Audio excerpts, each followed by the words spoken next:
It was evident, from minute one, that Manchester United were desperate to beat Southampton and strengthen their position in the Premier League table. Erik ten Hag's side, even if not mathematically, are well and truly out of the title race, but there is still a lot to play for in the league. Clearly, the FA Cup and Europa League represented clearer silverware opportunities heading into the weekend, and if United can triumph in either of those competitions, it would mark a good season for the club. It would, however, be an even better campaign if Ten Hag's men can finish inside the top three, having ended up in 6th position last term. After such a disappointing period under Ole Gunnar Solskjaer and Ralf Rangnick last season, the Reds have already had several moments to celebrate this campaign. The Carabao Cup triumph over Newcastle United will, understandably, be at the top of many fans' lists, but the shift in mentality and increased togetherness also ranks highly. When Casemiro was sent off against Southampton on Sunday afternoon, Ten Hag's men had a united desire to go on and overcome Saints, even though they were down to 10 men. The Brazilian midfielder was shown his marching orders for a late challenge in the first half, but his teammates were there to console him and make it clear that they would do everything to secure the 3 points. United weren't able to go on and get the win, and the away side deserve credit for their stubborn showing. Despite this, it was clear that the Reds were all pulling together to achieve the same aim, something that would have been unthinkable during the toxic periods of last season. There were widespread rumors of a dressing room split between certain players, and while some United players moved to dispel those reports, there was, undoubtedly, tension.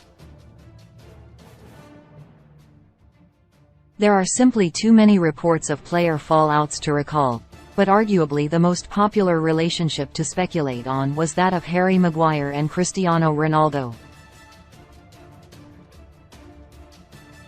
This season, however, is very different. Not because Ronaldo is now playing in a different continent, or because Maguire is struggling for minutes, but because Ten Hag has managed to change the mindset of the United players. It showed on Sunday, as it has done on several occasions this campaign. It was clear that Ronaldo was not happy at Old Trafford, and that became even more evident when he made the decision to conduct an unauthorized interview with Piers Morgan ahead of the World Cup. Ultimately, the Portuguese legend parting company with the club was the right call, and ensured the 38-year-old was no longer the main topic of conversation. During the goalless draw with Southampton, Casemiro, as he began to trudge off the pitch, was consoled by his teammates. Antony was particularly keen to look out for his compatriot, before telling him, "I will win this game for you."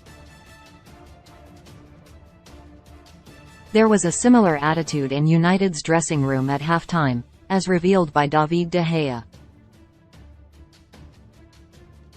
The Spanish shot-stopper was asked by MUTV if the Reds believed they could still win the game, even after Casemiro's dismissal. He replied, "Of course, that's what we said at halftime." While Ten Hag's men were not able to keep their promise to Casemiro, the words of Antony and De Gea speak volumes about the togetherness at Old Trafford.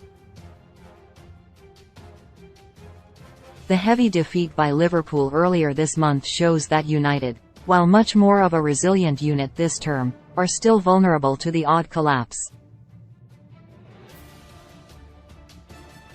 However, the reaction to that defeat, a 4-1 defeat of Real Betis, showed the Reds are more than capable of responding to a setback.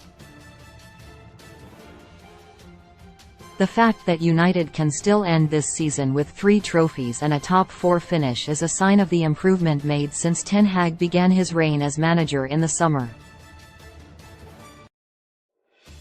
As much as anything, it indicates that consistent reports of division, as well as dressing room leaks, were well and truly left behind with the disappointing memories of last campaign.